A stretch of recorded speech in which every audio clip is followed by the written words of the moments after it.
Hello, everybody. How are we doing? We're just finishing the setup, but I'm going to go live soon. In the meantime, feel free to enjoy my old video game stream starting soon, where I went by the Dirty G.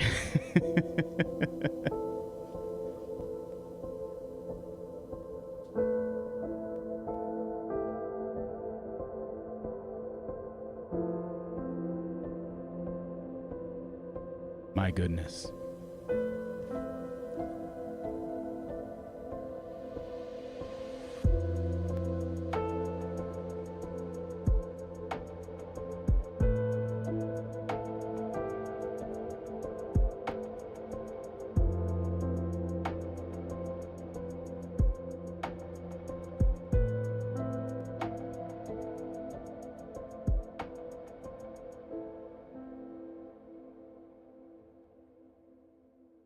Roger Marshall, thank you for joining the stream. Welcome. Welcome to Sleeve No Card Behind as well. For anyone who's watching, if you haven't watched Sleeve No Card Behind's videos, they are awesome. Incredibly informative, useful videos. And thank you for the congratulations. I'm pretty excited about it. It's been a long road, you know. All right, let's turn on this camera. Welcome, hello everybody. Great to see you all. All right, how am I gonna do this? We're gonna blow this up, make chat big.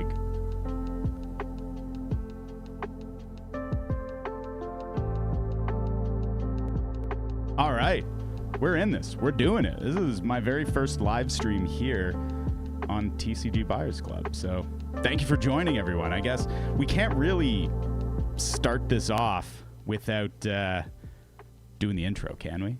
For the very first live stream in TCG Buyers Club history. Oh, I've got the stream up apparently on my computer. Where did I put that? Is it here? Oh, it is here. Oh, shoot. Cool. Look at me. All right. Wow. Okay, well, let's just do it. Ladies and gentlemen, welcome back to the TCG Buyers Club. My name's Gray, I buy cardboard, and I make collecting and investing in Pokemon simple. And this is our 1K celebratory Q&A stream, and it's over here. There's the 1K hat. Look at that bad boy. And I've made 3 of these, and I'm giving one of them away. The other one is for me and for my partner, who puts up with all of my Pokemon mayhem and is quietly hiding on the other side of the apartment right now to not disturb the stream. So the way I was doing this is I shared a form in advance of the stream, and anyone who submitted a question on that form before the stream started, which is really important to me, so I'm going to check it right now. We don't have a ton. We actually only have 5 questions submitted, so those 5 individuals will be entered for their chance to win this special 1K edition I Buy Cardboard hat. So I'm very excited to be giving it away. I'm very proud of the hat. It's something I made early on when I don't know, it felt like it just was becoming my identity. I Buy Cardboard meant a lot to me. So this is the first time I've made one of these available to anyone else. So thank you all for the support and helping me get to 1K. It's just really exciting milestone. So it means the world. Super appreciate everything. What I didn't announce when I posted the Q&A is that I wanted to make the giveaway a little bit sweeter. I knew that some people might be excited about the hat. Some people might just want to submit a question anyways. But I'm also going to throw this in to the winner of that giveaway. So for the people who submitted the questions, your odds are pretty good for the hat and a sealed box of Pokemon 151. But we're going to get to that a little bit later. So I've got a couple questions to answer. Of course, I will answer any questions that you guys submit just in the chat as we go through the stream. But we've got a couple submitted in advance for those who entered. And so I'm just going to jump into those and take it away. So the first question is, from an investment standpoint, what is my biggest loss and biggest win on TCG products? So I have a couple big losses if you've been following my content for a while, you'll probably notice that I focus a lot on sealed products specifically. And that's because I like the economics and the mechanics of the sealed products. I think the fact that even if the market stays flat, as long as there's still passion for Pokemon, people keep opening them, the supply goes down over time, and that is really favorable for you if you're holding sealed products. But I've also had a really early on not a lot of luck with my card purchases, and I think there's a lot of context that's relevant to that, because I started collecting Pokemon again back in late 2020, early 2021, when we were entering the boom. And so everything, as I was getting back into it, was at like all-time high prices. So it's probably inevitable that any investments I made during that time wouldn't perform particularly well. But there's a couple that I think are really, really funny. So let me go grab this binder real quick here.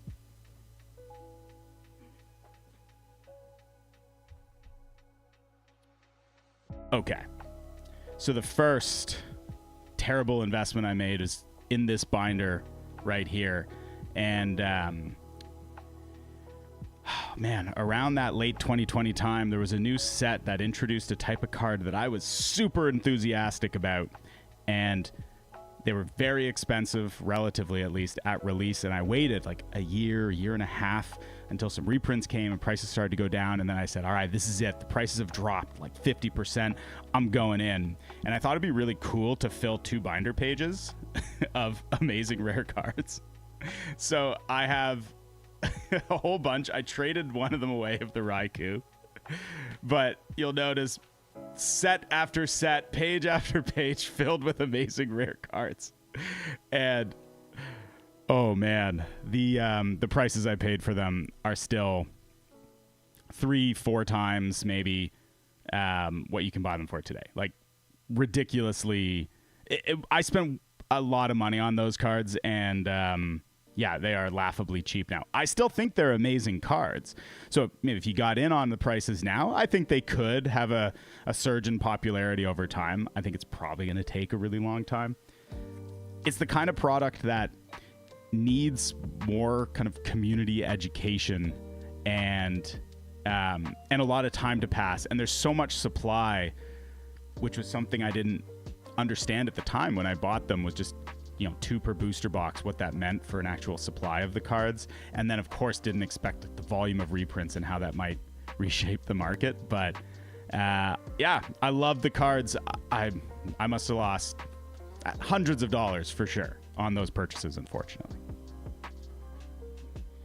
The other one that I got ready here, this one's actually a graded example. The very first thing I did when I got back into the Pokemon hobby was I bought some Evolutions booster boxes. I've talked about that in some of my videos because I find Evolutions like a fascinating case study for Pokemon. But I bought them at about 500-ish, I think, US a box. I think it was $6.50 Canadian because I'm located in Toronto. And that, I swear, like 2 months earlier, you could still buy them for, the low prices, like, I don't know, sub 150 for sure. I bought as they were exploding, and they went way past that. Like if those of you were around and you remember, the Evolutions booster boxes were well over $1,000 US, which is quite expensive in Canadian dollars as well. And so, it was easy to get a lot of confidence in those products. And anyways, I opened some of them. I opened them on stream on my video game channel at the time. That was really what hooked me into Pokemon, and I pulled the Charizard. I was super stoked about it, but it was a little off center, a little crappy. And so I thought, wouldn't it be nice to get like a proper like mint example? So anyways, I bought a PSA 9 Evolutions Charizard. It's a beautiful card, and I know this won't focus. This is not the camera for looking at stuff. You know what? Let's get the other camera going. This is going to be a little bit messy here, but I do want to take a look at some stuff together. All right, this is a little bit better. Beautiful card, right? Gorgeous. Look at that hollow pattern. It's so crisp. It stands out. Beautiful.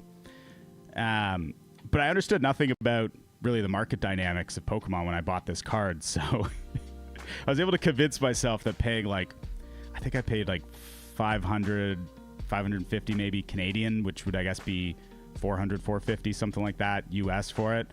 And for context, I think, I don't know, maybe this sells for like $100 US now, maybe less. Maybe it's like an $80 card. Way less. Like, it was just a stupid purchase.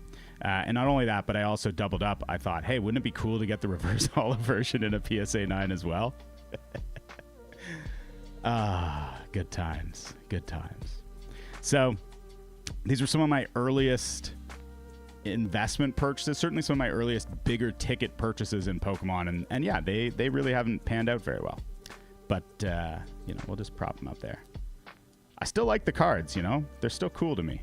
So it's just not the best decisions in hindsight, but that's the way it goes sometimes, right? Like, this is, we all enter the hobby, we make decisions and we learn as we go, and it kind of is what it is. I don't necessarily regret it, but they did not pan out. So quick shout out to everyone who's here and who I see in the chats. We got PokeBuff316 yelling out we're live. Karen Lee there saying congrats, thank you.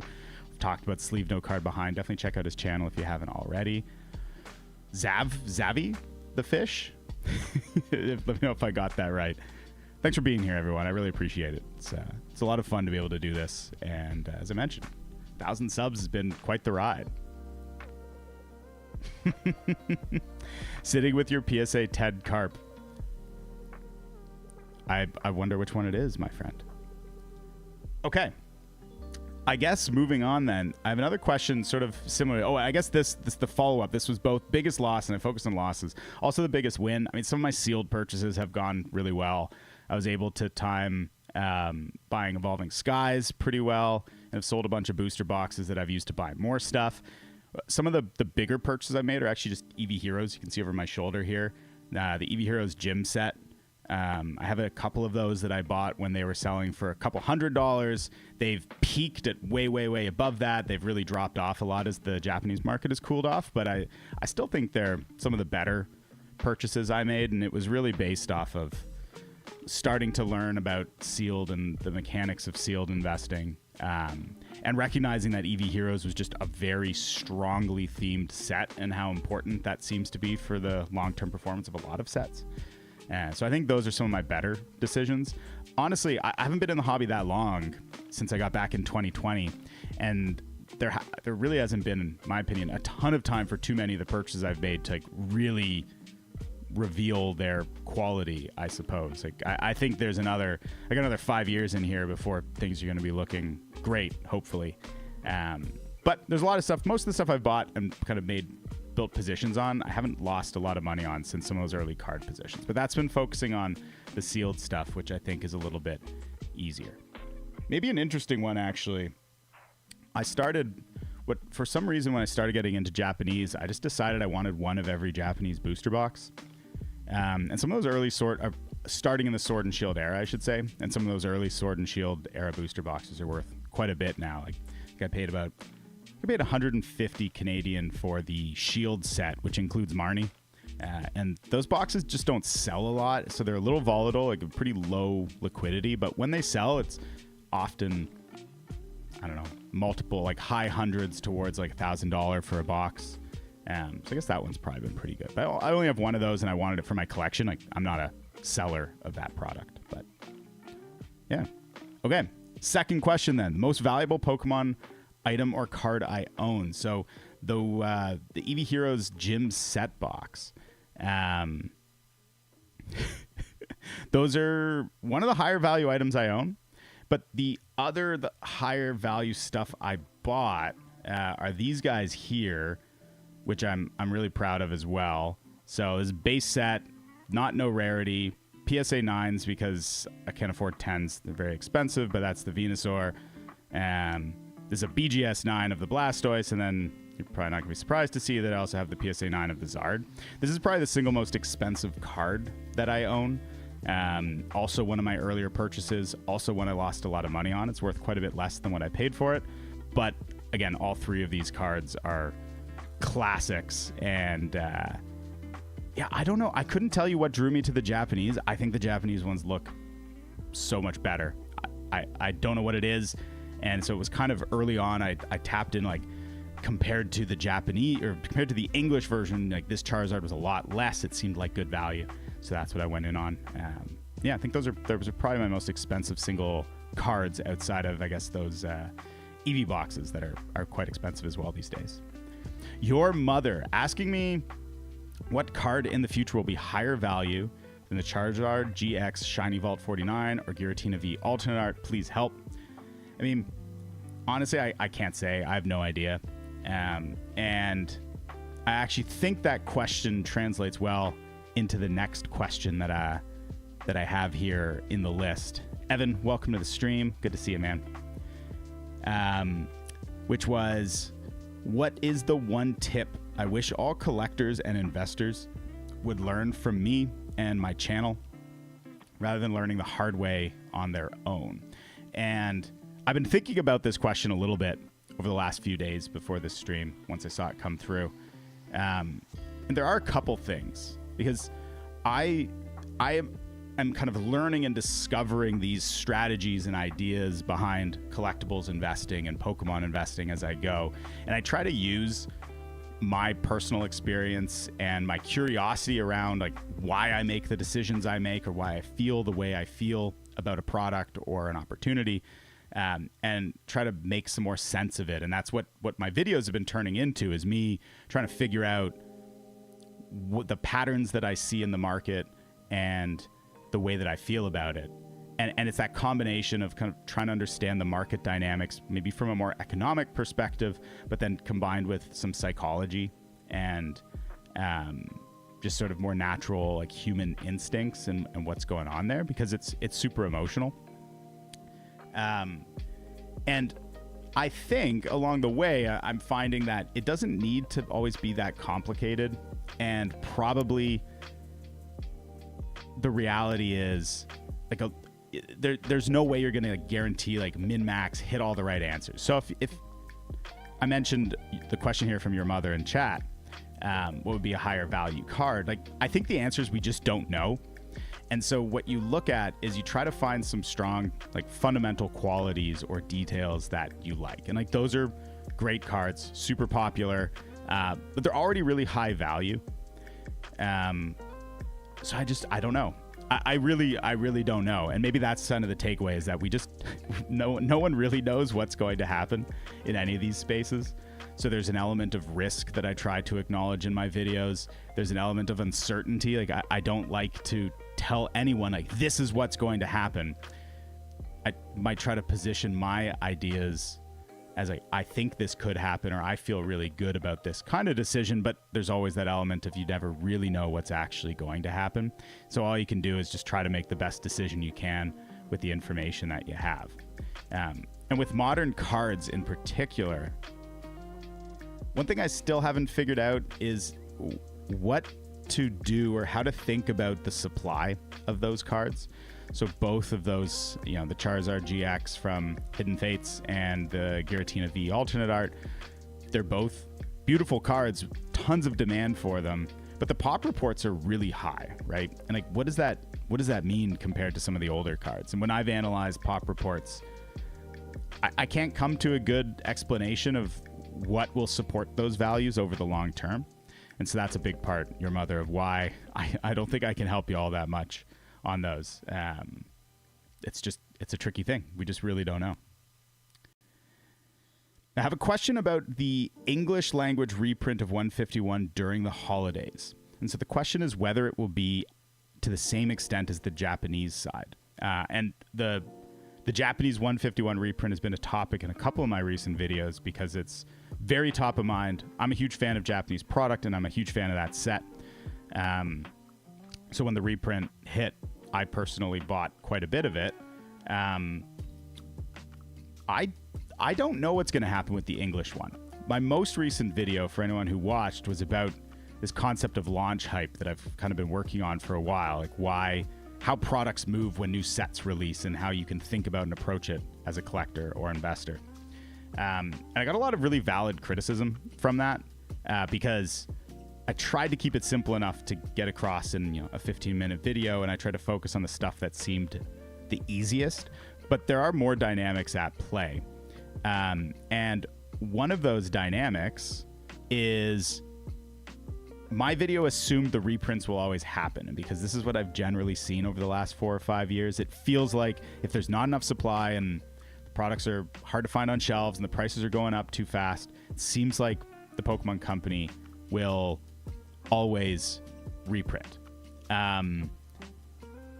But many people have mentioned in those comments that we haven't seen a reprint of English 151, and we haven't seen a reprint or heard of any news of reprints of some of the more recent Scarlet and Violet era sets, which is true, and something that I didn't even consider that when I was scripting that video, because I'm just operating from this basis that especially the English business, they will always reprint the product into the ground, and maybe that's changing. Kaylor Quick here. Thank you for the sub. I'm glad you saw the video, and thanks for joining the live stream. So the first question here is, do I think this reprint will be as extensive as the Japanese side? I actually am not aware of any news of this reprint. I've heard there seem to be some rumors. There was the recent restock, everyone's calling it, not maybe a large scale reprint, but a more supply hitting shelves. We've seen the 151 tins hit the Pokemon Center. So it's unclear how much is coming. We just have no idea. Based on the English Pokemon business's patterns, I expect them to reprint a lot if they reprint this set. But I have no idea. Maybe it won't come. And the thing that's interesting about this is I really like when the Pokemon Company is a little bit more transparent or obvious with their reprint patterns. And with 151 in particular, I know a lot of people who have started collecting again because of that set. I got a friend through my partner who started buying Pokemon cards of 151, and he built a master set of that set. And he's still buying some cards, but he's been really focused on 151.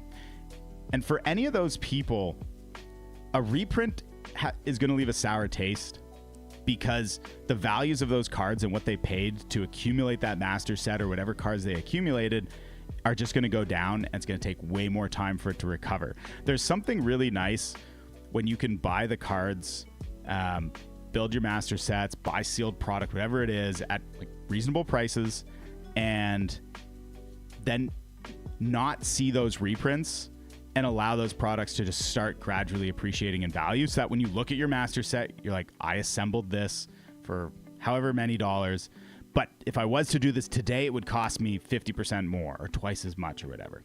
And the sooner you can get to that outcome, I think that's really favorable and respectful to a lot of collectors. But the caveat is that you have to make the product generally available and cheap enough in the first place. So, Vivid Voltage during the pandemic was a huge problem. It was way too expensive, and it really shouldn't have been. And Pokemon just couldn't meet the demand at that time.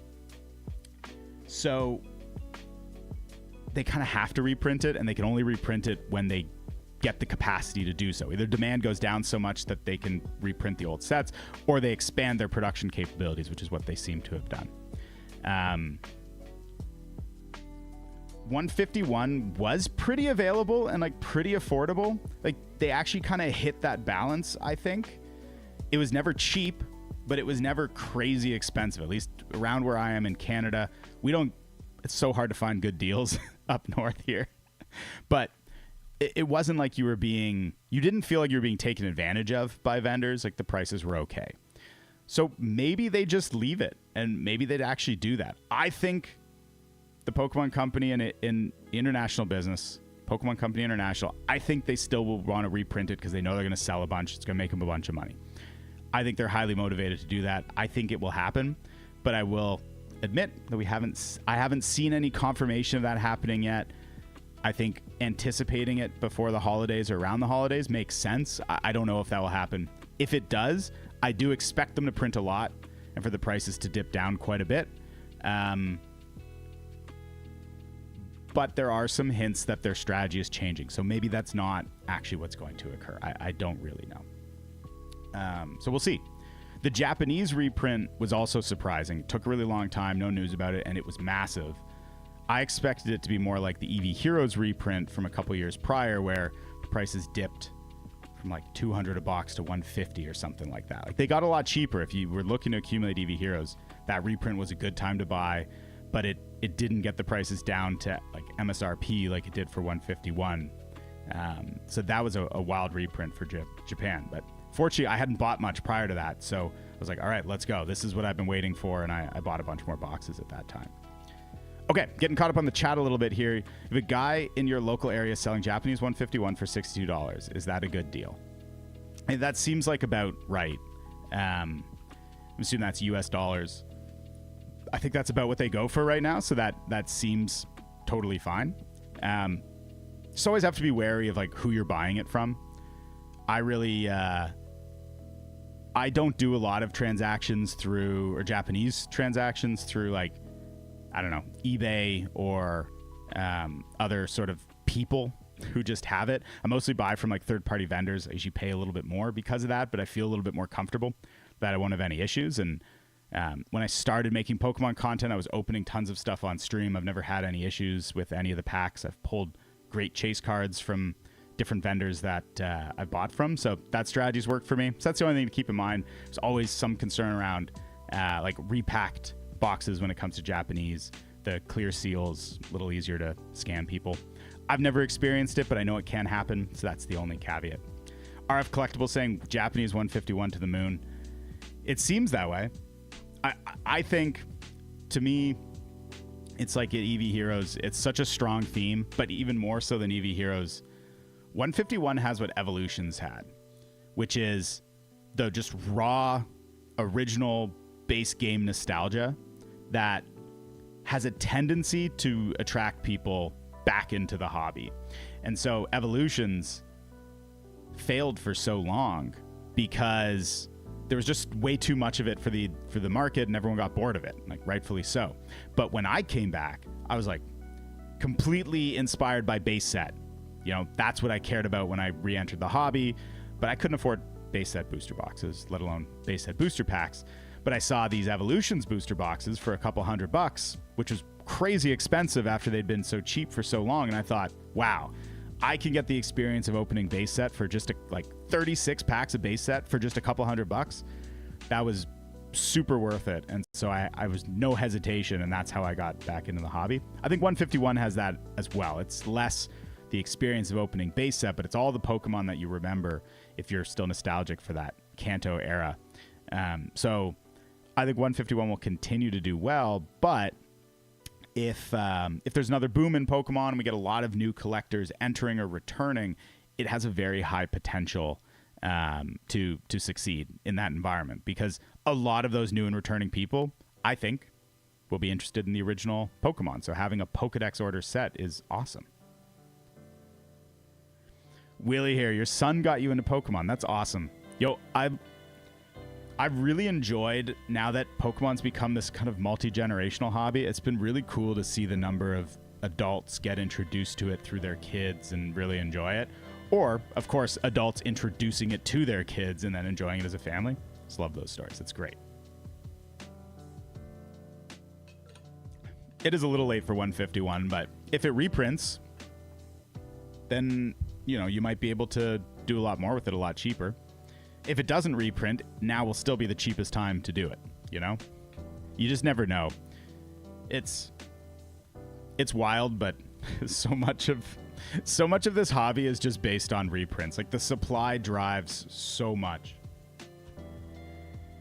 Oh, man. Okay, I have one more question that was submitted in advance of the stream. And I actually want to open some cards. I love Japanese 151, but actually I haven't opened any of it because it was so expensive for so long. So I thought, you know what? Celebrating 1,000 subscribers, this is the time to do it. I'm going to rip into one of my boxes in addition to the one that we're going to be giving away. So, yeah, we're going to get into that. But the last question is, what's an old TCG card that can be Pokemon or other that I have sentimental value for, even though its dollar value may be trash? This is done. You know what? I'm going to open the pull tab too here. Let's go. I actually haven't opened a single box with the pull tab like that since they since they did those. So an old card that has sentimental value, even though the value may be trash, is sort of an interesting one. There's two that come to mind, and they're both Raichus, which is my favorite Pokemon. Whoa, headphones. So the first one is the Raichu from my childhood binder. Oh, let's pull this in here. This guy right here. And when I got back in the hobby, I realized that it was in fact a shadowless Raichu, which is pretty cool. And I think, I'm not 100%, I think I remember pulling this card because it was at like a flea market that my parents brought me to. And there was a vendor selling Pokemon cards, and the packs were a little more expensive than what we were used to paying for at like the local comic book store. But I convinced my mom to buy it for me. I think they were more expensive because they were shadowless packs. And I had no context or awareness of like what that was or what that meant. But I was just like, Mom, I want Pokemon cards. Can I get one? Got the pack, and I'm pretty sure that was the pack that I pulled the Raichu from. So, you know, it's ungraded. It's been in my like binder for a long time. Like, I don't know, the surface is like kind of a little, you can kind of see the surface is maybe not like perfect. I'm not sure exactly how it would grade or anything. It's like, you know, the hull is a little cloudy and stuff like that. But it's very cool to me that, you know, one, this is my favorite Pokemon, and I remember pulling it when I was a kid. I was so excited. And it's actually a shadowless card, which is kind of neat. I've never, in my life as like a kid, never came across first edition cards as far as I knew, at least not base set. I do have a first edition Aerodactyl, I think, in the binder somewhere. The other one is an old card, but more recent, which is more, has a lot of sentimental value because, I don't know, it's kind of interesting. So, first edition Dark Raichu. Sweet swirl in the top there, if you see that. I bought this because, well, Raichu's my favorite Pokemon, and I think this is maybe the sickest Raichu card. It's also very cool that I'm mainly a Japanese collector, but the Dark Raichu was an English exclusive before it was released in Japan. It was also the very first secret rare, if I'm not mistaken. First card to have a set number greater than the set, so 83 out of 82 there. Yeah, I love this card. But you might notice this little thing on the back here. So this was a Mint 9 CGC graded Raichu that I cracked out of the case, and this is the story and the sentimental value behind it. Wow, I think it was maybe two years ago, more than 2 years ago now, at the Pokemon Regional here in Toronto. None other than Mitsuhiro Arita himself was coming and was going to be signing cards. So I was going, and I said, I'm going to crack my Dark Raichu out of the case, and I'm going to get it signed by Mitsuhiro Arita. You'll notice it is not signed, because by the time I got there, apparently, like, I was way too late. Like, way too late to ever have a chance to get it actually signed. Like, I thought I could roll in, like, midday, the first full day of the event, and, like, that queue was full, I don't know, by like 7 a.m. that morning or something like that, and they just turned me away. So I cracked this out of the case for nothing. And I'm still holding on to it because if I ever get a chance to get it signed, it's getting signed. But for now, it is, yeah, it's just a relic. It's just sitting there. Okay.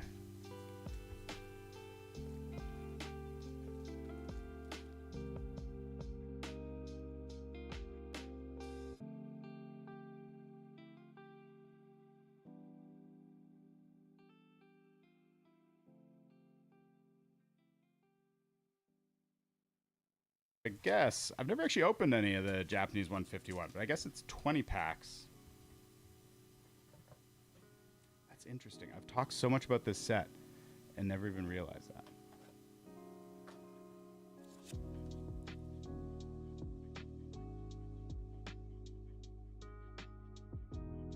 All right, well, let's see how we do.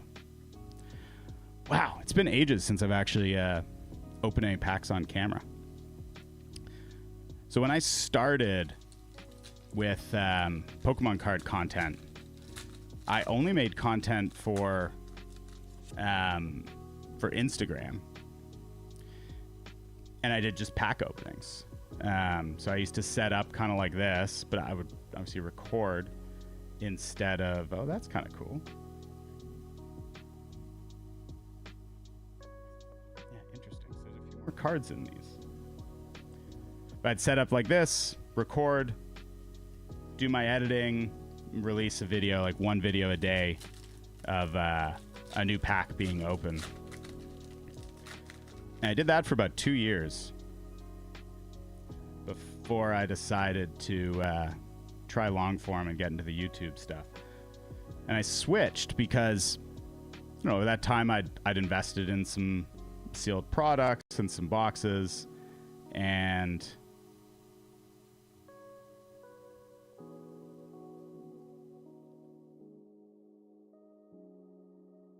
yeah, I just felt like I'd learned a lot along the way. I wanted to share more about what I was learning.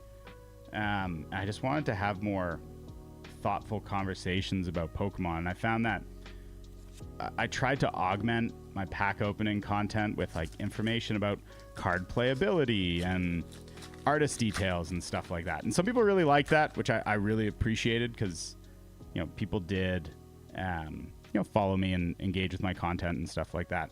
But it was a little bit tough, and I just felt like YouTube seemed to have a better environment for doing that kind of thing, and I've since found that to be true.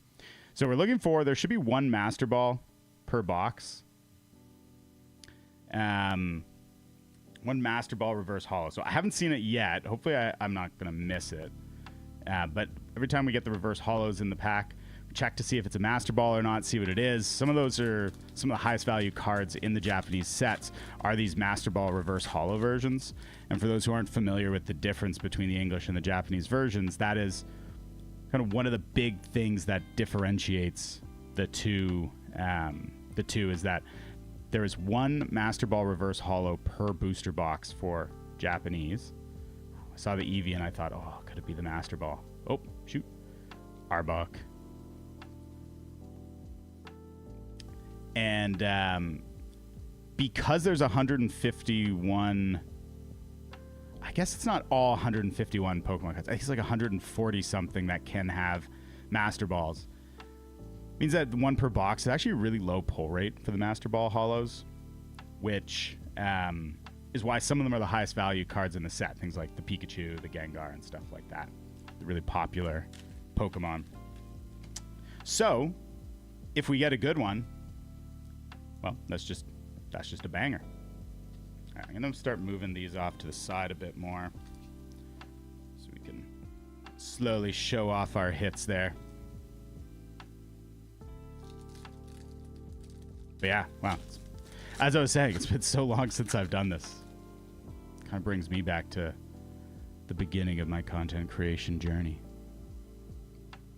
The art in 151 is so good. One of the things I forget when I'm opening new sets, I got so used to it from 151, was the way that the same illustrator, Rhyhorn, would do all the art on the evolution line. So you have such when you have this set in a binder, you just have such awesome consistency between like the cards and the styles. Something that I wish they would do more of. I love the diversity of art and art styles in Pokemon cards, but there's something weird when, weird's maybe the wrong word, but when the evolution line is not consistently, the art style is not consistent, it's just not the same, right? It hits different, whereas when your Vulpix and your Ninetales are illustrated by the same illustrator, trying to like tie them together, it's just so cool. I think that's one of the best parts about this set. All right, still no Master Ball. Great. That's the Poliwrath. Beautiful. We haven't found our Master Ball holo yet, but it's got to be in here. So also should be, like, we haven't seen any art rares, as they're called in the Japanese ones. There should be one, I guess one secret rare hit, which hopefully is a special illustration rare. It could just be a full art, which is another big difference with Japanese and English cards, is that the full art Pokemon and trainers are considered secret rares. When you get one secret rare hit per box, well, it's just not the one you're going for. Cubone there, not the Master Ball. Wow. Oh, War Turtle. Beautiful. All right, well, we're low on hits, I think, so far. I actually don't know what the hit rate on the box is, but I assume when I was last opening Japanese product regularly, you'd get, like 4 sort of, I guess, EXs. Maybe 4 EXs? Yeah, I guess I'm thinking like the VMAX era was when I was really opening a lot. I actually don't know. I would guess that we get at least 4 EXs. There should be 3 art rares. Oh, there's another EX with the Wigglytuff. And I guess I've got to make sure, not the Master Ball. Still no Master Ball. So yeah, we're looking for 1 Master Ball reverse holo. Maybe 4 EXs. And then 1 secret rare. And I think there should be 3 illustration rares as well. And if we're lucky, the secret rare will be a special illustration rare Pokemon or trainer. Charmander, looking absolutely adorable. Squirtle, looking amazing. Spearow there. Growlithe, oh, not. Growlithe feels like it would be a decent Master Ball reverse holo. That's the secret rare hit for the box, folks. Not bad, but that's not the moneymaker. So we still have the Master Ball reverse holo to look forward to, which could save the box. Oh, that Arcanine is... Actually, both those cards are stunning. But this is the glory and downfall of Japanese booster boxes. The 1 secret rare hit per box includes the possibility of full arts, which are just never the hits. They're never the money hits. They're always worth a little bit.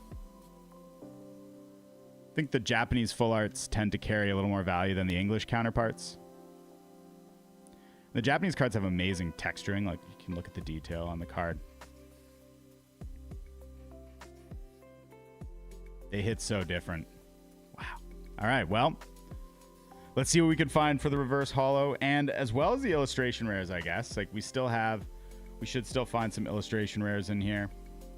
But I also want to take a look at these. This one is Okacheke, I'm pretty sure. Both the Slowpoke and the Slowbro, illustrated by Okacheke. They're gorgeous.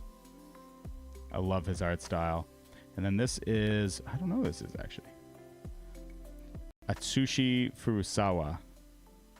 I'm totally butchering that. But I mean, that's a great Arcanine card. And look at that. Both in the same pack, and they should be illustrated by the same people in the same sort of style. This one actually feels more different, considering it's the same artist. Gotta be honest. All right.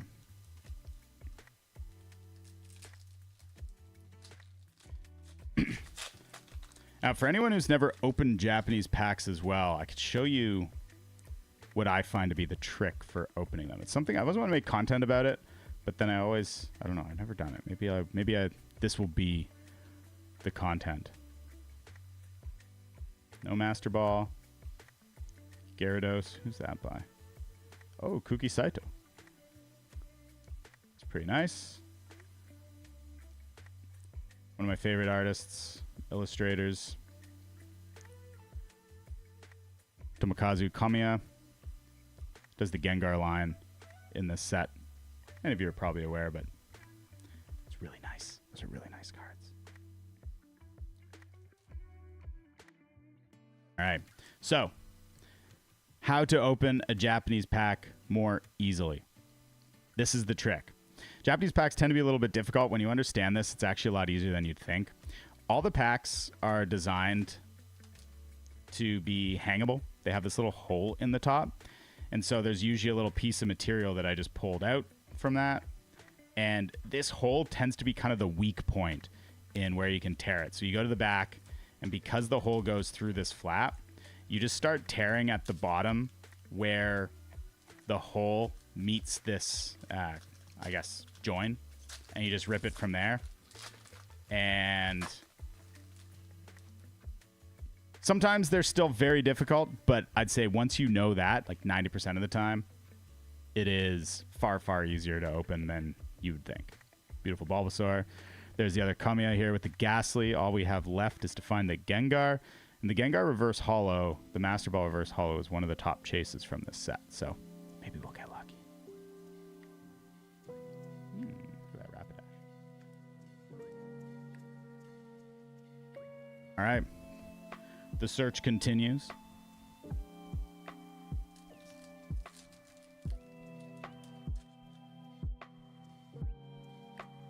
If you rip at the pack from that hole, a lot easier. A lot easier to get it open than you might otherwise expect. The Psyduck. Look at that fellow. He's so confused.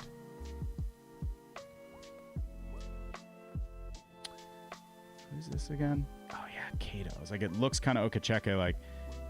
The Pidgey-line is really beautiful in this set as well. Hey. All right. Not a single illustration rare yet. We have our full art hit. We should just be pulling illustration rare bangers very soon. I believe 3 is the number.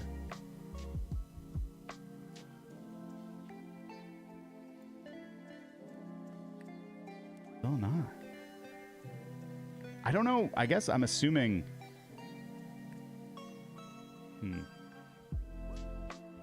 I actually don't know what slot the illustration rare is coming. I assume it's the reverse hollow. I don't actually know. Sleeve note card behind says, what is your favorite single card from this set?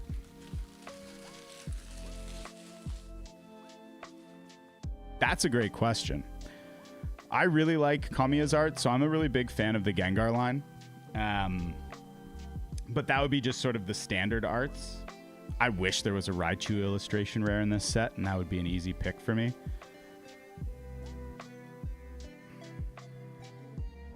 Certainly all of the illustration rares are really nice. I think my favorites are the Squirtle line illustrated by Mitsuhiro Arita.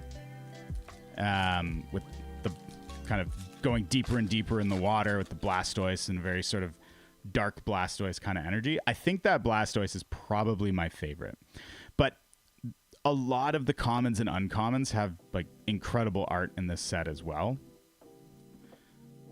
Oh, okay. There's our first illustration rare pull. The Machoke. Or sorry. Why am I blanking? Oh, Alakazam EX. You got a double banger pack here. Machop, yeah, it's Machop to Machoke to Machamp. I was like, is it Machoke? Who's the illustrator on this one? I don't even know if I'm familiar with Tetsu Kayama. Yo, Blastoise is your pick too. Willie saying Squirtle line is fire. Yeah, I think that's my favorite. I've pulled the Charizard in English, and that was a very exciting pull because it's quite valuable. And I do really like the Charizard line. Honestly, the Venusaur line is incredible too. I think all of them are incredible. Like the flowers for the Venusaur is pretty stunning. And the Bulbasaur and Ivysaur cards are gorgeous too. So I think all the starters are amazing. But yeah, Blastoise is my favorite. Blastoise is my favorite of the starters. So in that respect, getting the full art here is not too shabby. And I would take the illustration rares if they were offered to me. If this box was going to gift us an illustration rare, I wouldn't say no. Now, there is a chance for a God Pack, I think, still. Very unlikely. God Packs will contain a full evolution line of one of the illustration rare sets, plus I think a bunch of other illustration rares. Just a bunch of bangers. Maybe there's a version that just has the like full art trainers and stuff like that, and the special illustration rare trainers. I forget. But absolutely could. I told you we were suddenly gonna find a bunch of illustration rares. So there's the Caterpie. One thing I have to say I really respect about this set is they obviously went after the big hitters with illustration rares for the starters, but other than that, they picked a lot of Pokemon that don't get a lot of love and created some really gorgeous cards for them. Like, this is a stunning Caterpie card. Right? It's beautiful. And when are we ever going to get a Caterpie card this nice? Like, we're basically never going to get it because Caterpie is a familiar Pokemon for sure. Caterpie is well-liked, but Caterpie is not the Pokemon that you pick for an illustration rare. Similarly, like, Tangela has a beautiful illustration rare in this set, and like, that's just not a Pokemon that gets beautiful, like, kind of chase cards in a set. So I thought that was a very cool choice that I really appreciated. Like, if you want to celebrate the original 151 Pokemon, it's nice to focus on some of the lesser loved and lesser focused on Pokemon. So that's pretty cool. But I would still rather pull a Charmander or a Squirtle or a Bulbasaur than the Caterpie, I will say. All right. I still think we've seen the Master Ball Holo. Now I'm starting to worry that I missed it. But I guess when we pulled the illustration rare, you don't get the Master Ball Holos. Or you don't get the reverse Holos. Look at this boy. Flareon is my favorite of the evolutions. Surprising to me that he's lesser liked. I think he's so cute. I think it's an adorable Pokemon. And I think he would be very warm and cuddly. It just seems like it seems like as a pet, you know, Flareon is the evolution. I don't know. I just think it's the one you're going to want to like snuggle up with. I think it's like a cute pet. Like, Vaporeon's really popular, but I just imagine Vaporeon being like kind of slimy and scaly. I'm like, that's not what I want. I want the soft, fluffy fire dog.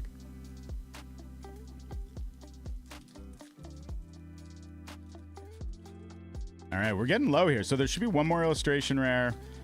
And I think our Master Ball Reverse Holo, unless it's very possible I've just missed it.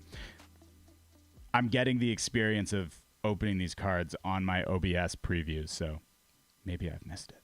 We'll find out. Nope, there it is. That is not... Isn't that... That is it. Yeah, there it is. Ah, that's not the Master Ball Holo we were looking for. The Taurus. That's the one. Oh, okay. Well, there's something. A little Venusaur EX here to close out the EX pulls from this box.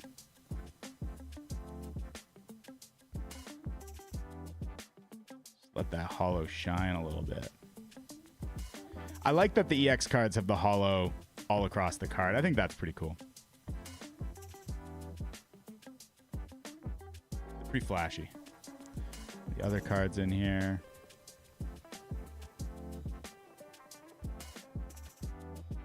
All right, I'm going to sleeve these up. I don't think I'm even going to bother looking it up. I don't think this Tauros Master Ball Reverse Holo is the money card here. But because they're once per set or one per box, like the Master Ball Reverse Holos all carry some value because if someone's trying to truly master set this set, they're going to need Master Ball Reverse Holos. Or they just want to build a Master Ball Reverse Holo like collection or whatever. So people still end up paying a decent amount for them. But really, they're paying for the big ones. The big names in Pokemon are where the big money in those Master Balls are. So we're expecting one more standard illustration rare here. Art rares, I guess the proper Japanese title. We've got our four EX cards, one secret rare, our Master Ball Reverse Holo. So either we get one more illustration rare across these packs, or if we're incredibly lucky, we might pull a God Pack. And we will know if it's a God Pack the moment I turn the cards over. If it is illustration rares, then we have a God Pack. Otherwise, it'll just be normal cards, obviously. Cute Jigglypuff, by the way. Very cute. Cute Bulbasaur as well. That's a solid illustration rare. And for fans of the English set, you will recognize this as the promo from the ETBs. And one of my biggest complaints about the English Pokemon's product design is pulling cards from sets to be used as promos instead of just including them in the set. I think this card is a lot more special pulled from the box like we just did than as a guaranteed promo, and it's beautiful. That's a really nice card. And sleeve note card behind. Ollie, thank you. Thanks for looking into it. 16 CAD for the Tauros Master Ball? I'll take it. 12 USD? Yeah, you know what? That's not so bad. And that's exactly what I was saying is those Master Ball reverse hauls all have some value. They probably don't, but you don't sell a ton of those Master Ball Tauroses. But for someone who loves Tauros and wants the Master Ball Tauros, because that's one of the more rare and like special variants, especially of, you know, original Kanto Tauros, you know, that's the card, right? Like, I've taken a serious look at the Master Ball Raichu from the set, but I will say the Pikachu and Raichu cards in the set, not my favorite designs. Like, they're just not for me, even though they're some of my favorite Pokemon. But yeah, the Snorlax, this is awesome. I love this. Beautiful. What do we cover? Okay. We're getting down to the wire on this box, but we do have 2 more packs left. And either one of these packs could still be a God pack, I believe. I don't... well, maybe I'm wrong. Actually, maybe once you pull the secret rare, the God pack chance is gone. I don't want to believe that, though. I don't know if that's true. I'm just speculating. I like to think we still have a chance. Maybe there's something crazy in here. But it's not going to be this one. And because we've pulled all the other hits, we should just have normal reverse holos and then normal holos. The Vaporeon, though, very nice. Behind the Vaporeon, the Paris, and the Seadra.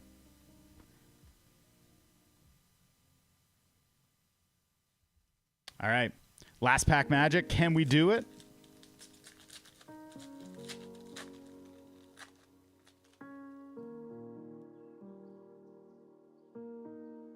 Not a God pack, folks. That's going to be the end of this one.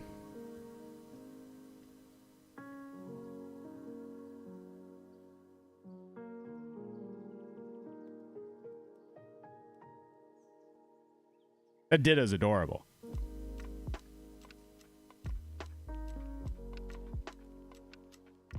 All right. That's the end of that box. But I do want to open one more. Another set that I've talked about a lot that I'm a big fan of, and I have not opened myself yet. Little Shiny Treasure EX. So I'm just using this as an excuse to crack into some packs that I've been dying to open for a long time. So I want to keep this going a little bit longer. And then we do need to do the giveaway as well. So as a reminder for those tuning in, I'm going to give away this special edition, 1K edition of the I Buy Cardboard hat. And on top of that, I am going to throw in a box of Japanese 151. And it's going to someone who entered a question before the stream. So there weren't a ton of questions. Now, it did occur to me that I kind of screwed up. I collected email addresses from people who submitted the questions. I'm going to use those to pick the winner, but I don't obviously want to expose anyone's contact info, so I'm kind of going to have to do this behind the scenes, and I'll reach out to the winner by email to get their details and get the package shipped to them. So I'll use the email that you submitted with your question, and I'll be emailing you from tcgbuyersclub@gmail.com. So if you're watching, that's what you could expect. MD Index is my favorite hat of all time, and my special 1K edition.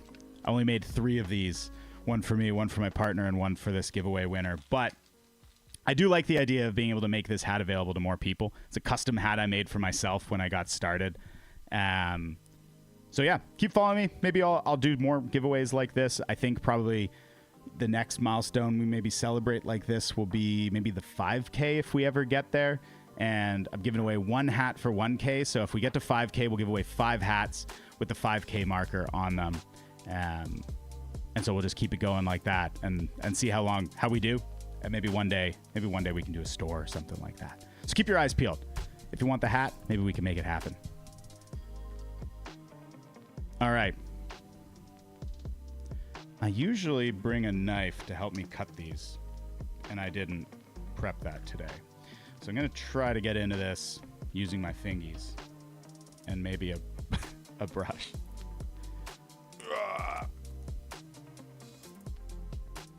Oh no.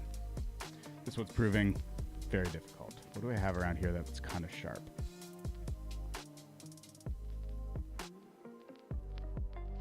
All right, I'm gonna go get my knife. Sit tight, folks. I'll be right back.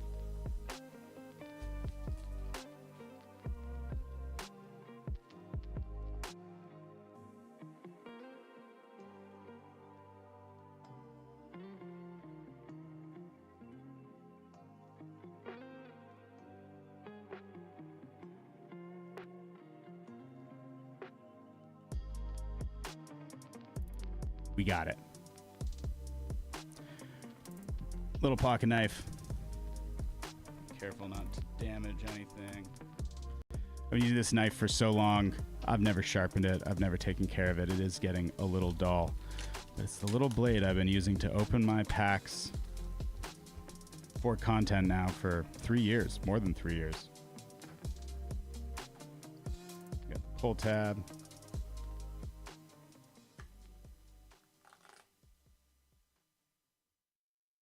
All right, Shiny Treasure EX. The set that I said had quietly become the best set to buy in 2024. And that has mostly remained true, but now 151 has gotten so cheap that it beats it out. The annual high-class set from Japan. These are always a ton of fun to open, which is why I like the set so much. This is the Shiny Vault set. This is Japanese Paldean Fates, for those who aren't familiar. In Japan, they're released once a year in December, so we've got the new one coming. I believe it's the Terrestrial Festival set that people are starting to talk about. Apparently going to feature a lot of Eevees with funny hats. But this was last year's, and they release in boxes with only 10 packs, but they have a lot more cards per pack than usual. And there's a guaranteed EX in every pack. Plus, we have the Shiny Vault. So we'll get one secret rare again across these 10 packs. And then we should get like 3 baby shinies as well. So I guess it's going to be a whole bunch of EX cards with some baby shinies and a secret rare, and then I guess there's also the illustration rares, and I don't know what the pull rate on the illustration rares is from the Japanese product, so we'll just see how we do. Opening strategy is the same. Rip at it from around the circle, although this pack is actually opening really easily. We'll just see what we get. There is also a chance of God packs in this set, so if we flip it over and it's shiny cards right from the get-go, then we know what we're doing. That caught me for a surprise for a moment. The other thing about these sets is that it's a reprint set. So in Japan, these are actually really brilliant sets. We just opened 151 and we saw this Abra. They basically reprint a bunch of cards that are particularly like playable and useful in these sets. So it makes it a lot cheaper and easier for players to get their hands on good cards they might want for their decks. And that's what forms the basis of the sets. And there we go. Our first baby shiny hit is going to be the Oddish. So cute. Oh, hello. And we got a Mew EX. How about that?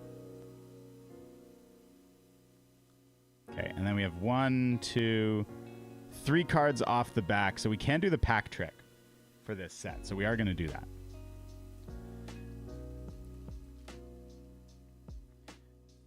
Mew EX also reprint from 151. This super playable card. I actually forget exactly what the ability does.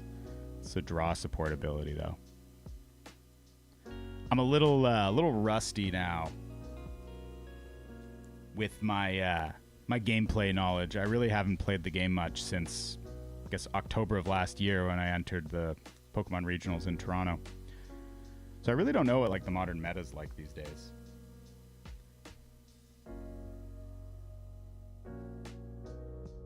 All right. Pack 2 out of 10.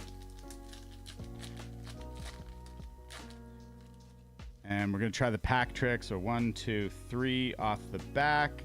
This should just be cards. That looks good. Little mouse hold there. Very cute. Our fish boy, I forget his name. Beautiful Pikachu. The Okacheke Pikachu. One of the best Pikachu illustrations in a while, in my opinion. This is what? Just common, right? Beautiful. Love that. I forget what this dung beetle's name is. I also forget this evolution's name. The Raichu, my favorite. This is the 151 Raichu. Not my favorite of the Raichu arts, I have to say. It's cute. I don't know. It's just, for whatever reason, the pose, I guess, doesn't do it for me. Oh, okay. So we got a reverse holo in this one. I guess because we got the baby shiny, we didn't get the reverse holo, which I actually forgot about. And you can see a little sparkle behind because every pack is guaranteed to have an EX. This is the Squawkabilly EX. A very strong playable card. Has a really interesting ability that can only be used on the first turn that you play it. That just allows you to discard your hand and draw more cards. It's crazy that a card like this can be that good, but it's a basic Pokemon. Basic Pokemon tend to be easy to search out and get into play. And then once you get into play, you can use this ability to discard your hand and draw a bunch more cards. And sometimes, like, that's exactly what you need to find the cards to get your ideal first turn setup or to get yourself set up for success. And so a lot of decks play one copy of this card. And the reverse holos that come in the high class sets always have like really interesting patterns. This one is kind of like a digital confetti. They cover the entire surface of the card and they're pretty cool, but they don't carry the value of like the Master Ball reverse holos from 151 because you do get a reverse holo in every pack that doesn't have a shiny vault hit. I'm gonna sleeve them up though because I still think they're very cool. So they're not quite as rare as the Master Ball reverse holos being one per booster box for 151. But they're still really cool. I'm just gonna set that to the side. Pack 3. Rip from the circle to the hole. Pack trick was 3 cards off the back. 1, 2, 3. Flip. Every time I flip, I'm like, man, show me the shinies. Show us the God Pack. I've never opened a God Pack myself. God. This is Kiragawa. That Taurus artwork is just so cool. Very cute Slowpoke. Son of a Merc, welcome to the stream. Thank you for being here. We're just opening a little Shiny Treasure EX for fun.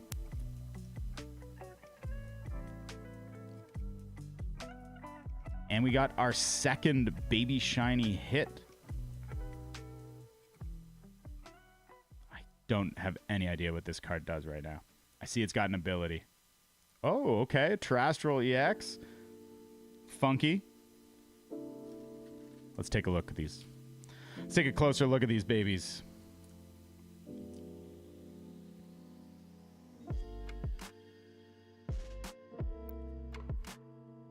The textures on Japanese cards are so good.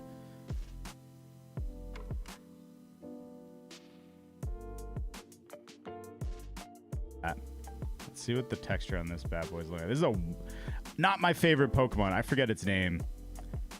Maybe someone here wants to share it.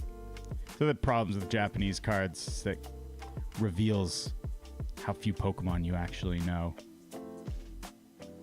I really like the sparkly holo texture that the Terrestrial EX cards have, or the Terra EX, I should say, as well as the Special Illustration Rare cards have. Huge fan of that. This card ain't it, though, for me. But I do like the texture and the sparkles.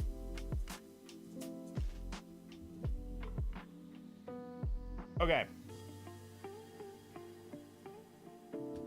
We haven't pulled our secret rare, but we've pulled 2 baby shinies. I think we should only get 3 baby shinies in total.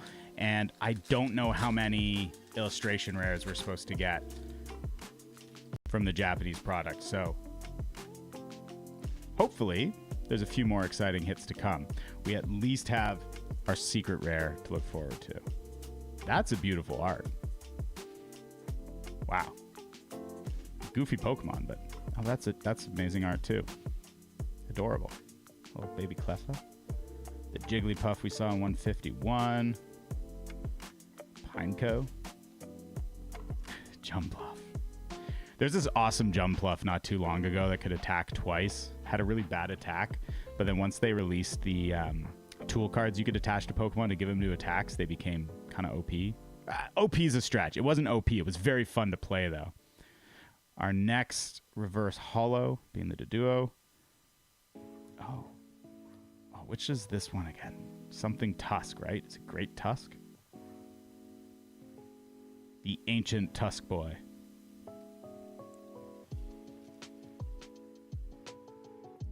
Yeah, that Jumpluff that could attack twice was very fun to play. Bit of a troll or meme deck, though. Like, I don't think anyone ever figured out how to make it particularly competitive. I don't think. But man, it was a fun deck. When you play the game, one of the really fun parts for me when I was following it and playing a lot more, it's always interesting to see cards that feel like they could be good but just aren't there yet get like a new release, comes with some new cards that to change the fate of that card and suddenly make it like a really useful card, a really useful deck based around that card. Sometimes it just takes like one new card to transform a deck, which is always really cool. I forget the professor's name. All right, another reverse holo with the Mankey there, looking cool. Oh, then we got Fish. I forget the fish's name. It's so funny because when I used to do Instagram pack openings, I didn't do them live. So I'd open Japanese stuff, but I could research all the cards and the attacks and abilities, and then I'd kind of provide a lot of context to what kind of made the card cool and what it did and things like that. But when I'm doing it live, I'm exposed. I don't know that much about all these Pokemon cards. I don't know what all the Japanese cards do off by heart when I can't read the text. I had to do my research. Chi-Yu, thank you, Willie. And what does it do? Let's see.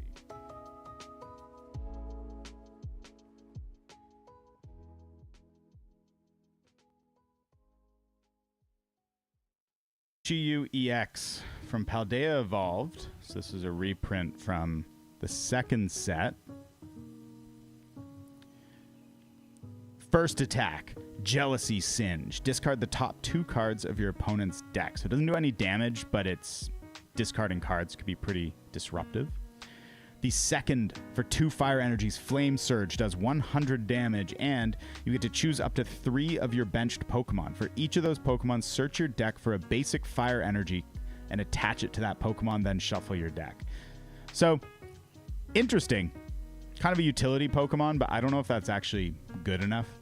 An interesting thing in the game is attacks that attach energy often don't, like 100 damage just isn't enough. 2 energy to play it is not that bad, and accelerating 3 energy is really good, but as an attack, I don't know. That's not what people are looking for, so I don't think that card probably got a lot of play. But then again, sometimes you don't see the patterns or connections, you know? Maybe I'm totally wrong, because I have not been following the meta very closely. Kind of special energy. Scary Dog Boy. Very cute Charmander from 151. The Hoppip, I believe that is. Now, this Dodrio is actually a really playable card, if I'm not mistaken. This is a 151 reprint, I'm pretty sure. I forget what it does, but we might revisit that, because I'm curious now. We got our Professor's Research, classic, can't go wrong, and okay. Well, I mean, that's a secret rare hit. Oh, and I even screwed this up. Oh, no, I didn't screw this up. Oh, that's interesting. You still got the reverse holo hit, but after this. Huh. Okay. Now, I do not like 5-band full arts, but you know, the Charizard, this is the shiny Charizard EX. This is obviously a promo for Paldean Fates, but it is included in the set. And as I said when we were opening 151, you know, one of my things I dislike the most about English product design is how often they take cards from sets in order to make them promos. Like, I get that this is a promo, sells a lot of tins, but this card should just be in the set, you know? Karen band 5-band. Yeah, I yell that a lot. I'm not a big fan of 5-band. And like the goofy hats, 5-band's not the best. Like, this is definitely not my favorite Charizard card in the universe. It's still cool. I think it's not a bad hit from this set because Charizard is always popular. Say in Japan, Charizard's a little less popular than in English. But still obviously a very popular Pokemon. Probably one of the more desirable full art hits in this set.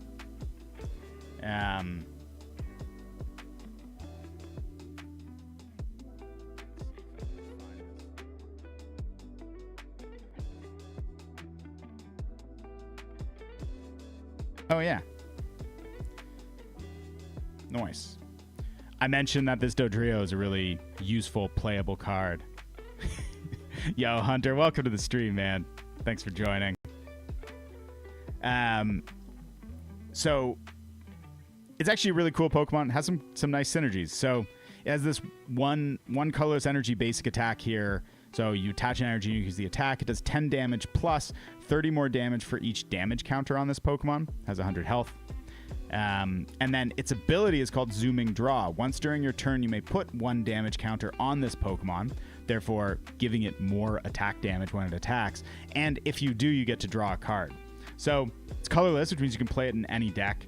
Gives you draws. Pretty cool card. I don't know how widely it was played, but I think when it came out, like, people were building it in as like draw engines in the deck. And the fact that any deck can attach energy to it and attack and do damage with it, like, you know, if you just use it as draw support, it's sitting on your bench and you're drawing cards and slowly stacking damage on it. And then if you just need to do some damage, like finish off a Pokemon, you put 1 energy from your hand onto it and you're ready to go. You put it into the active spot and start attacking. You can do that at any time because it just takes 1 energy. Like, that's not bad for a support Pokemon. It's actually rare that a support Pokemon has a very useful attack most of the time. One of my favorite Slowbo artworks, Shinji Konda here. Very nice. So boss's orders, I'm pretty sure. We got reverse holo of, I forget which Pokemon that is. Oh my goodness. Well, there you go. That's kind of cool. That's the evolution line right there. We got the reverse holo with that crazy confetti reverse holo pattern into the EX. Hunter wants me to talk about the cheese string Pokemon. This gentleman right here, I think. It's not cheese string though, it's gold, it's money. I forget what he does. So yeah, I'm gonna skip over him. Alright.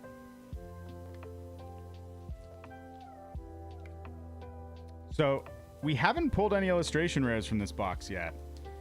I'm pretty sure we're supposed to get a couple. Weird. We only have 3 packs left. We've pulled our secret rare. We've pulled 2 baby shinies. So maybe you only get 1? Yeah. It wouldn't surprise me if we were supposed to get 2 illustration rares and 3 baby shinies. That feels about right? 10 packs. So maybe each of these packs are going to have a hit in it, and maybe we'll find some other big hits. I don't know if any of the illustration rares in Japanese are worth that much, though. Like in English, the illustration rares in Paldean Fates are quite cheap, even though they're really cute cards. So I'm really not sure what we're going to find here. That one's very cute. Look at them. Look at them working together to move that rock.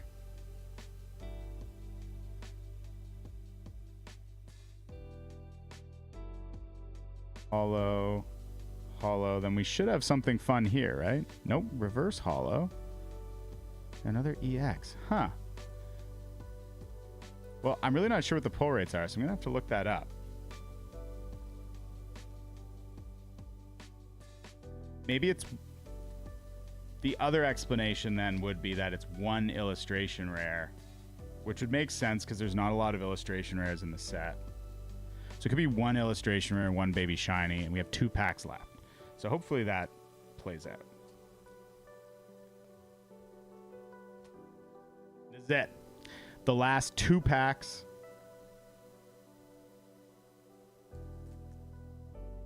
And then I think we're going to wrap up the stream. For the people who entered their questions before the stream started, I'm going to identify the winner of the hat and the Japanese 151 booster box, and I will send you an email to coordinate the next steps.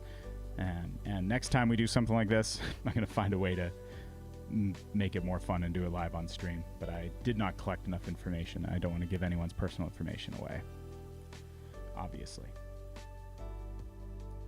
Very cute Staryu there. We're into the hollows with the Hawlucha. Penguin boy. Or dolphin boy, I mean. Forget his name. Palafin, is it? Okay. I think that's a solid baby shiny hit. The shiny Scizor? That's pretty cool. Willie, thanks for that, man. I try. Like that used to be a lot of what I focused on. There's our Scarlet and Violet Crocodile boy. Blanking on his name. I used to focus a lot on trying to include playable info into the cards. One of my pet peeves with a lot of content creators in Pokemon, and it's not entirely their fault. Like I don't blame people for not playing the game, but a lot of commons, uncommons, and like basic holo rares, like a lot of these cards can have really interesting playable components that make them pretty fascinating cards. Not all of them are competitively viable, but they have value in that they are, game pieces that can have a meaningful impact on the games. And a lot of people will gloss over that, and I always found that a little bit frustrating. But again, I can't blame people for that, because even now, like, I'm not following the meta. I'm not actively playing. Honestly, like, all of my time goes into researching just collectibles finance and the sets and coming up with ideas and things to say. Sleeve note card behind with the info. Pokebitch says 1 art rare. Okay. 2 baby shiny and 1 shiny super rare per box. So we got 3 baby shinies. So maybe this is actually an extra special box, or maybe we're not going to get the art rare. 1 art rare makes sense in hindsight. I thought it might be more because it often is, but there aren't a lot of art rares in this set. So it makes sense that they wouldn't give them away so much. Yeah, you're saying that can't be right. I think 3 baby shinies makes sense, plus 1 art rare, which if we get our illustration rare, our standard art rare in here, that will line up. All right, we got an Abomasnow. Oh, I forget what this guy's name is. And then we should have an art rare. No, unless it's behind. Oh, interesting. So we didn't get the art rare out of the box. So maybe we got an extra baby shiny instead of an art rare. Damn, I was really hoping to get the art rare as well. That's really interesting. Japanese pull rates are generally really consistent. Unlike the English boxes where, like, you kind of know, you might get a couple full arts. Wendy, thank you on the Sableye. Yeah, in English, you get a couple full arts. You might get, like, the illustration rares or whatever, but they're not guaranteed. But Japanese boxes have really consistent pull rates generally. Like, there's 1 secret rare per box is sort of a general rule. I don't think they ever extend beyond that. And the secret rares include full art trainers and Pokemon, which means that your secret rare hit can vary a lot if you get a big hit or not. And then stuff like if you get the baby shinies, like they're usually really consistent with that. So it's interesting that maybe there's a little more inconsistency here. Or maybe we just got a weird box. But I think this is a pretty solid one, in my opinion. I think it's very cool. Okay, let me organize these hits a little bit. So let's take the baby shinies. We'll get our Chorizord right there. Tuck them in on the back. Let's see. SV4A. These are all. It is pretty wild how many hits you actually get.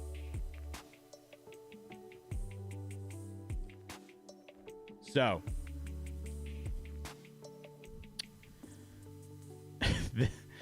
this is a box.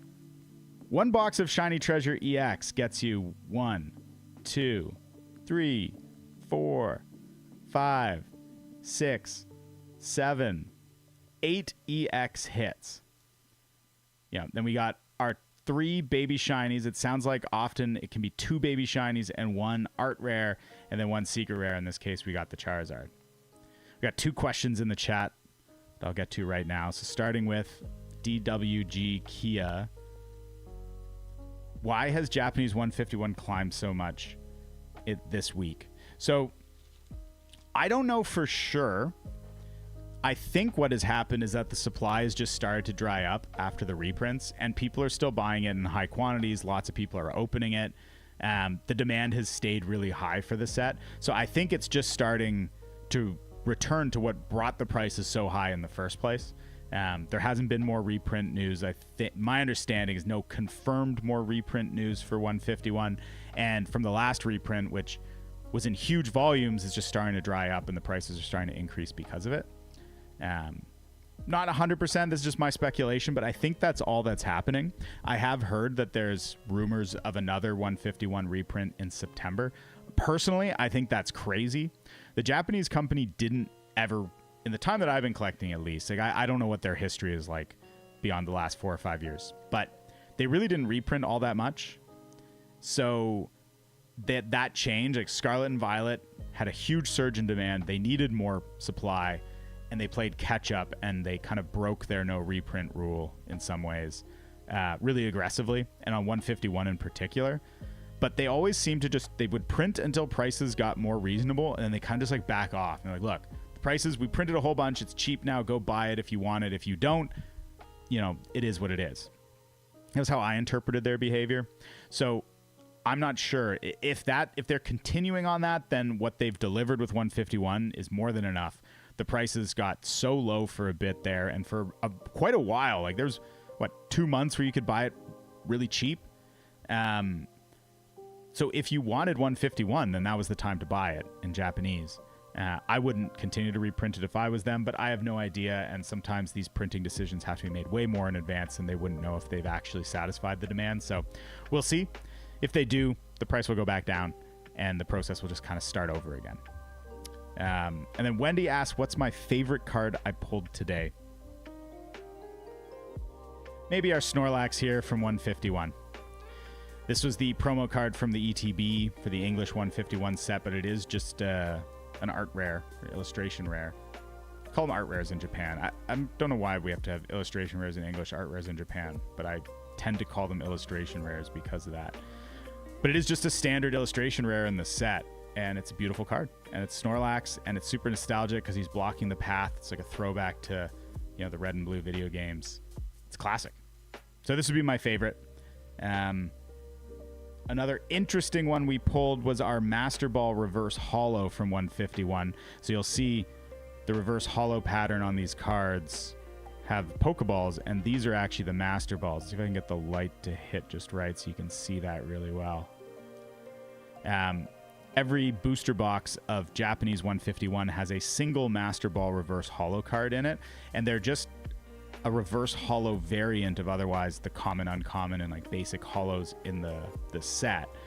But because there's only one per box and there's like 140 something versions of cards that could be your Master Ball Reverse Holos, each one is kind of rare. So like anyone who wants them, it can be quite valuable.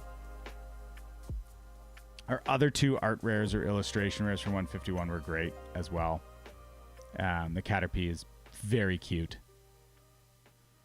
And then we've got the Machoke helping out around the house, which is kind of cute. Our secret rare from 151 was this Blastoise. Blastoise is my favorite of the three starters, but full art's not the secret rares you're looking for, although the Japanese full arts do have gorgeous textures, as you can see, which does help. It makes a difference, for sure. But yeah, let me organize these a little bit. Oh, I forgot about the Squawkabilly. This was also from our other set there, from Shiny Treasury X. SV2A, yes. All right. The 151 hits, starting with the Wigglytuff EX, the Arbok EX, Alakazam EX, and the Venusaur EX. Not bad.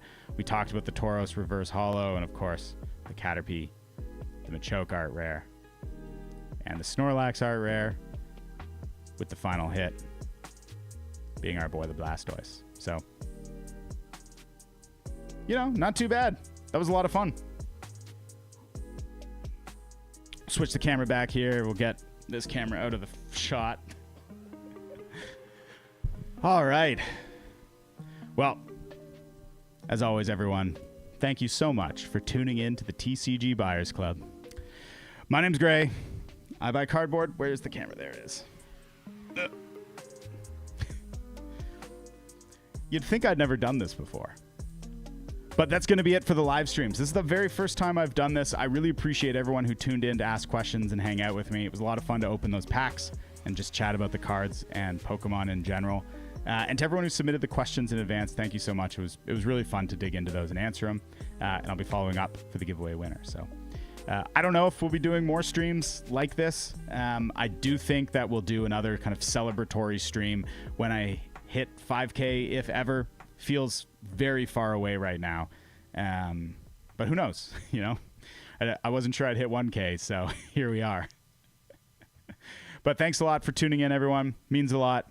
And yeah, keep your eye out for my next video. I'm going to try and get one out this weekend. So usual Monday release. I want to do a follow-up to my last video about launch hype and talk about some of the ideas we discussed earlier on about areas that I didn't address in that video and some of the other considerations with how hype and really it's the supply and demand dynamics at launch and how they can play out and what that means, because yeah, people left some really good comments on that video, so I want to just discuss it a little bit more. So thanks again. It's been a blast, and I don't really have an end screen, so how am I going to do this? I don't even know. I guess I'm just going to have to stop. I guess that's all it is. We're just going to end the stream and leave it at that. So thanks again, everybody. We'll see you soon.